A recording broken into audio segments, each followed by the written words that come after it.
This week's challenge to distinguish between jokes, sarcasm, and reality, and to figure out the value of unconventional versus conventional politics. Tonight on Washington Week. If she gets to pick her judges, nothing you can do, folks. Although the Second Amendment people, maybe there is, I don't know. I'd call President Obama and Hillary Clinton the founders of ISIS. Jokes, sarcasm, or simply changing the subject. Words matter, my friends. And if you are running to be president or you are president of the United States, words can have tremendous consequences. This was supposed to be the week where the candidates talked about the economy. And they did. I am proposing an across-the-board income tax reduction, especially for middle-income Americans. My mission in the White House will be to make our economy work for everyone, not just those at the top.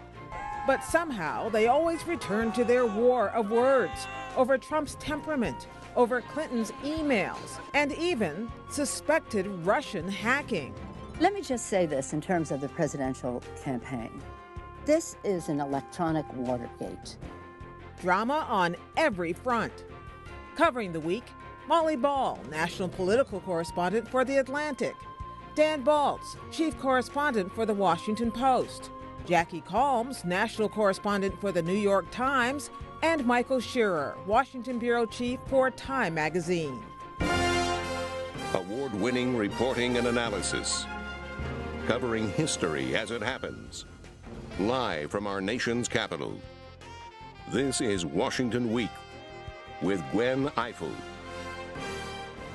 Once again, live from Washington, moderator Gwen Ifill. Good evening. Since no one at this table has ever seen an election quite like this, I thought we'd try to divide tonight's analysis into two categories, the conventional and the unconventional. The conventional includes the latest polls. An NBC News Marist poll out just this afternoon shows Donald Trump struggling in the states he needs to win. Down by 5 points in Florida, down by 9 points in North Carolina, down by 13 in Virginia, and down by 14 points in Colorado. Trump campaigned in 3 of those 4 states just this week. Any number of polls now show Clinton expanding her national lead. The result among many Republicans has been panic, which leads us to the unconventional. I asked Senator Susan Collins this week why she decided to announce now that she won't support him. Regrettably, I have concluded that there is not going to be a new Donald Trump, that he's incapable of saying he's sorry, of changing, of learning, of growing. And there's more. 50 foreign policy experts signed a letter saying they would not support the nominee. Another 70 GOP activists and staffers signed another letter bemoaning what they call Trump's divisiveness, recklessness, and incompetence. Trump says his crowds tell another story and that voters will soon see the light on Hillary Clinton. He's got the temperament of a loser. I have the temperament of a winner, and we have to win again. We have to win again. This is Time Magazine's cover this week, Meltdown. So, Michael, is it just that it's August or something else going on? It's something more than August. It's not a meltdown like a nuclear reactor meltdown where there's no way it's ever going to be rebuilt, where it's contaminating everything around them. But it's clearly a meltdown. There's not a Republican I've talked to this week that you can find who's not worried about what's happening. Those numbers, double-digit deficits in swing states, is a big deal. Donald Trump in the last 2.5 weeks has turned what should be a change election for him, in which he says, I'm going to change the country where a lot of people are unhappy and make it better, into an election in which the status quo feels better, because he keeps saying things that make people nervous. And before he can make his arguments, which are compelling, we know from before the conventions they were compelling, we know from the primaries they're compelling, about trade, about manufacturing jobs, about globalism, about Hillary Clinton's record. He has to be able to demonstrate that he can handle the job of president. And at the moment, he still feels like he can campaign like he did in the primaries, which is to be throwing bombs, making jokes, saying outlandish things that have a sort of viral effect in the media to get his message out. And he's found over the last week that it's really undercutting him. So let's talk about the conventional piece. Dan, for instance, it's not unconventional for a candidate to take advantage of resentment and people feeling like things have been taken away from them. And certainly that's what Donald Trump is doing. No, that's right. I mean, Michael's absolutely right. I mean, there is an environment out there that argues for change. I mean, we're at the end of 2 terms of a Democratic president. Usually you get to that period. It's difficult for that party to hold the White House a 3rd consecutive time. We know there is a lot of unhappiness. We know that the recovery has been quite unequal in its distribution of benefits. We know there's resentment about the political system. All of that is out there for Donald Trump to make the argument. But he keeps making the campaign about himself rather than those other issues. And the degree to which it becomes a referendum on Donald Trump, he's put at a disadvantage. And Molly, it's not unusual for a candidate like Hillary Clinton did to get a post-convention bounce, and it's only August, so we don't know how firm that bounce is, enduring that bounce is. Well, I think what Republicans, as Michael said, are beginning to fear is that it's more than a bounce. And that this is the new normal, because Trump got a very small bounce out of his convention. It was immediately erased by the Democratic convention. And all he has done since then is exacerbate the lines of attack. Think about the back-to-back convention messaging. The week before Donald Trump's convention, there's a massive terrorist attack in France. There's been this drumbeat of shootings and attacks both abroad and on our shores that plays into his message. And his whole message is, look at how scary the world is. There's crime to be afraid of. There's terrorism to be afraid of. The following week, Hillary Clinton comes on stage and says there's something even scarier than that. There's Donald Trump. And the way that Trump has behaved ever since, his erratic pronouncements, his inability to back off of any controversial statement, has only underscored her message in a way that I think perpetuates the impressions that people took away from that Democratic convention. And does that message, Jackie, also allow Hillary Clinton to make a run at some of these Republicans who are nervous, or, as Susan Collins said, she still isn't supporting Hillary Clinton, but she just can't support him? Well, definitely allows her to make a run at them, and you see, in terms of conventional, unconventional, they both gave speeches this week on the economy. And, he is giving this speech. He's trying to appeal to the working people, and there was nothing in his speech. It was completely conventional by old Republican standards, and he claimed that it helped the working class, and she was able to come back in her speech and point out all the ways that it did not. I mean, by conservative analysts at the Tax Foundation, the top 1% would see a 5% increase in their income after taxes under Donald Trump's plan. The middle class would be less than 1%. And yet they both said they were speaking to the middle class with their plans. Right. And she, and she doesn't seem to be moving. It's a very, she had to move left with the challenge from Bernie Sanders. She doesn't seem to be overtly moving towards the center in terms of her message. But it was interesting to me in her economic speech where she was very strong in saying she's against the Trans-Pacific Partnership, which, she's still trying to get beyond the suspicion that she's secretly for it. But she did, at the same time, she had a very pro-trade message generally. She devoted a good amount of time to extolling the benefits of free trade, despite her, the takeaway line was about anti-TPP. So she's trying to stay appealing to her base, but she's got that. So now she's moving more to the independents. Well, that's what's not happening on the Republican side, which is moving beyond the base to the independents or to the other party. Right. Well, and that's the thing that Donald Trump has always said. He's always said that it doesn't matter if he divides Republicans, because he's going to more than make up for that by attracting disaffected Democrats and independents and bringing new people into the electorate. He keeps saying he's going to get Sanders people. Exactly. We saw this big group formed this week, Democrats, or Republicans and independents for Hillary.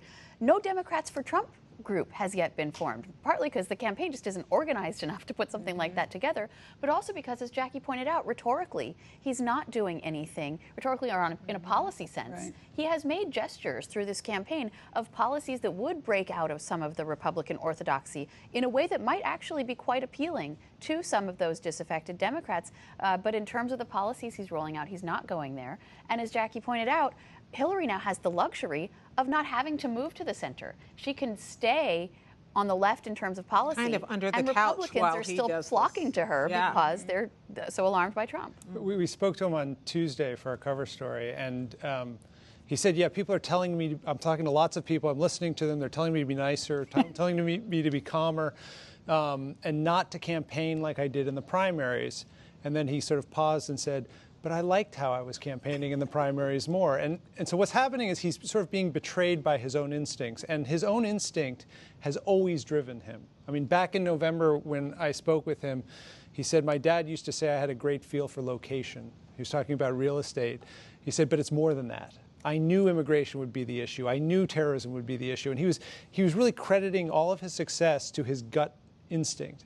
And that gut instinct hasn't changed, but the electorate he is trying to appeal to has changed. And he hasn't been able to internalize that yet. And I know the Republican Party, Reince Priebus, the chairman, other people in his campaign have been trying, his children, working on him, talking to him, trying to explain the polls, the reality of this race. And I think it's likely that at some point in the next few weeks, assuming these polls don't turn around by themselves, he becomes somewhat more disciplined. The question will be, is it too late at this point? But I think that if he becomes more disciplined, he is not true to himself. Mm-hmm. Right. When he read his economic speech, it was, to use his word, boring. I mean, he just was plowing through it and reading off a teleprompter, and it's not what people come to see. It offends him to be boring. Right. And so, and he likes to keep things stirred up. I mean, he was in part of the conversation this week about what he said about the Second Amendment people. No, this was about the ISIS, being the co-founder of ISIS. He was given several opportunities to walk that back by Hugh Hewitt in one case, and he wouldn't do it. And beyond that, he also said, look, the way you talk about it, nobody hears it. The way I talk about it, people hear about it, and they talk about it more. So. But then today he then said one more time that he was just being sarcastic, and then in the same speech said, or maybe not that sarcastic. So he's almost at war with himself in front of you. Right. And he's there with Reince Priebus, the head of the Republican Party, who had to just be dying inside. But it goes to the point, I think it's, at what point we have to just stop, they have to just stop thinking that he's going to change. And that, Republicans will say to me, well, there's one thing he wants more than anything, it's to win, and if this is what it takes to win, he'll change. Let's talk about Paul Ryan. Here's an example of a man who won by 70 points or something, running in his home district. And this is the person who last week we were talking about how Donald Trump was only grudgingly deciding whether to endorse him or not, and he finally did. Last Friday night, he finally did.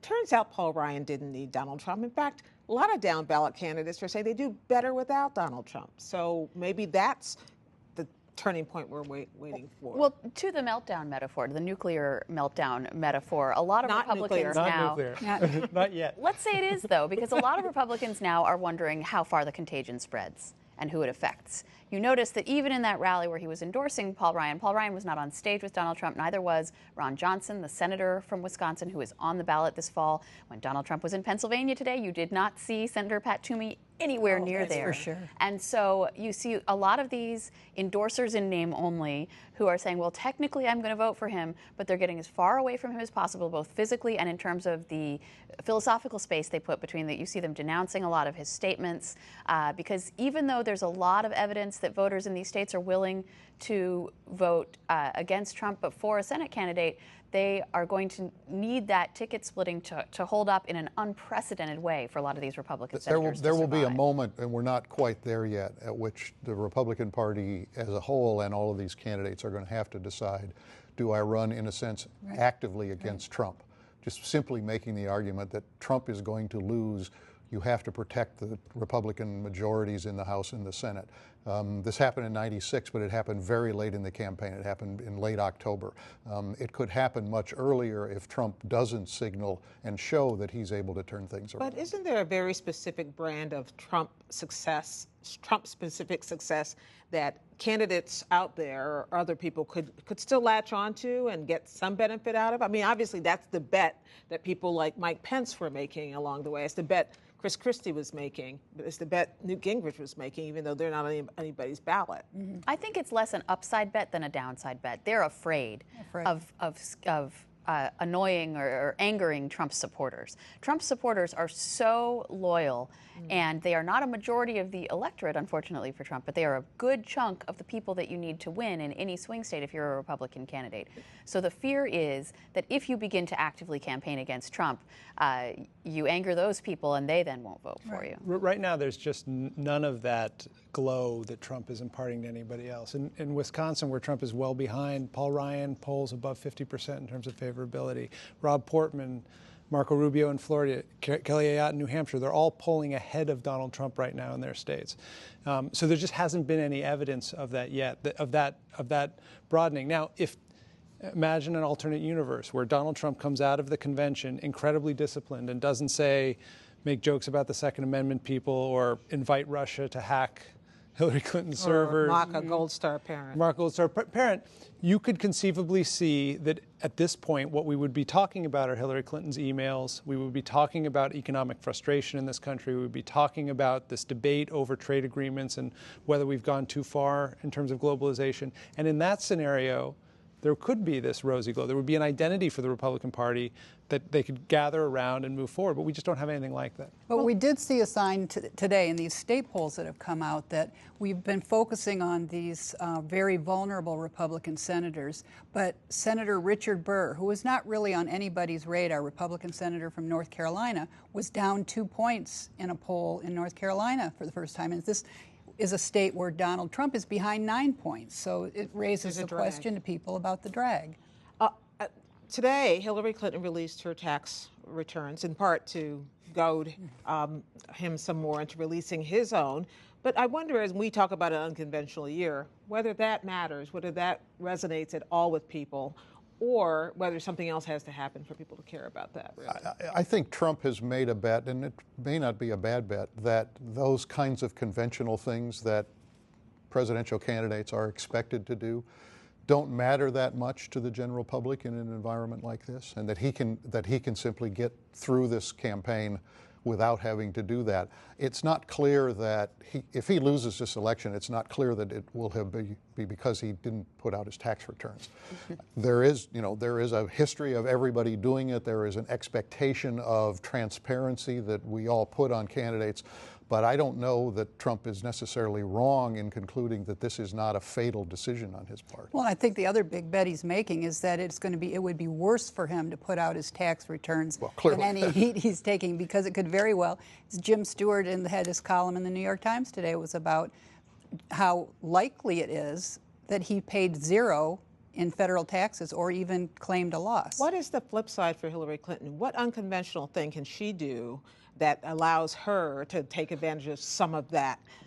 Never have a press conference? That is an unconventional thing. It is an unconventional thing. But we do see her running a very safe, conventional campaign in terms of everything from strategy to policy, the same old states on the map with maybe a couple of additions, the same old proposals, outsourcing bad, minimum wage good. And I think there was a worry on the part of the Democrats at some earlier juncture that she wouldn't be exciting enough, and that the way that Donald Trump tends to suck up all the airtime might work to her detriment by just not giving her a sort of elbow into the news cycle. I think Democrats are less worried about that today because they see the effect that all the coverage is having on Donald Trump. But maybe they're more worried about the fact that their candidate and the candidate they're running against are both massively unpopular. Again, I think less worried now than a few weeks ago, just because of the way the polls seem to be turning against There's a weird way. She's not a good candidate. She's never been a good candidate. But if the question is, are we safe with her as president? Could she handle the job? Then being boring and bland. I mean, the clip you ran earlier in which she says, I want an economy that works for everyone. The economy has never worked for everyone. I mean, it's like the worst political cliche you could offer. That's why we used it. Right. And so much of what she says is like that. It's like it's the blandest, most broadly appealing pablum that they can come up with. And if she was running against a strong candidate, that would be a problem for her. But if she's running against someone that people are worried about being stable, the person who sounds like every other politician you've ever heard and never really liked that much is maybe not a bad bet. Here's another unconventional thing. So you could not turn on television in Cleveland or Philadelphia at the conventions or while watching the Olympics and not see a Hillary Clinton ad. We have seen goose egg ads from Donald Trump, not a dime spent, and Is that part of a strategy, or is it just that he doesn't want to spend the money? Well, he clearly doesn't want to spend the money because he's got the money to spend. So what's the strat? I think it's an indifference. I think it is his belief that he's found a different way to communicate with people. And clearly during the primaries, he was correct about that. Yeah. I mean, he was able to dominate the conversation. He was able to get all of his points across. He was able to smother everybody else simply by using, television and Except cable. He's got one person attacking only him this time.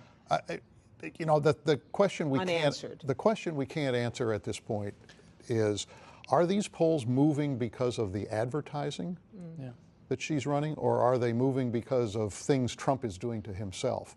I'm sure the Clinton campaign will say the advertising is moving numbers, but that's an unanswerable question right now. There's a lot of really interesting political science that's been done over the years looking at political advertising spending that has basically concluded that it doesn't really matter what's in the ads.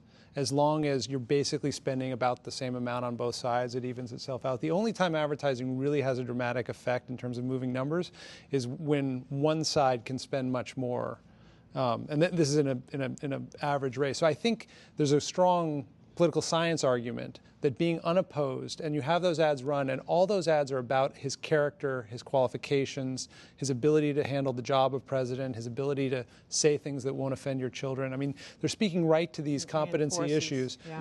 That I think it just gets people thinking about that stuff in their head. Imagine you're training the Olympics, you see that ad, and then you see an ad about the Clinton Foundation, or you see an ad about outsourcing of jobs to Mexico, the stuff that Trump wants to be talking about. The viewer's brain wouldn't just be focused on that topic. I think part of the issue is do those ads mean that it just keeps a ceiling on him and prevents him from getting voters who he really needs? I mean, his core is going to be there, as you say. I mean, they're loyal. And the numbers here are really stunning. I mean, Donald Trump is being outspent $52 million to zero in television ads. And that's not counting the $30 million that Hillary Clinton's allies are also spending on her behalf. That is a crazy number. Donald Trump put out a statement that was very confusing about his fundraising at the time of the fundraising deadline a couple of weeks ago, but we still haven't seen the actual FEC report that would tell us what he is spending that money on and where it is going in terms of the different committees. He says he's raising it for the party, not necessarily for himself. We've heard him throughout the primaries speculate about the inefficacy of television ads, saying that they didn't hurt him in the primaries. He did say in the interview with Time this week that he was going to start spending soon. I don't know whether it'll be significant or substantial. He also said he was going to definitely do all three debates, which we'll talk about soon in the webcast, because we're out of time for now. Thanks, everybody. But we'll keep yakking about all of this online. That's the Washington Week Webcast Extra. And if you're loving the Olympics, be sure to check out our piece on the athletes who used Olympic gold as a springboard to politics of all things. You can find that at pbs.org/Washington Week. Keep up with daily developments with me and Judy Woodruff over at the PBS NewsHour, and we'll see you here next week on Washington Week. Good night. Yeah, we never got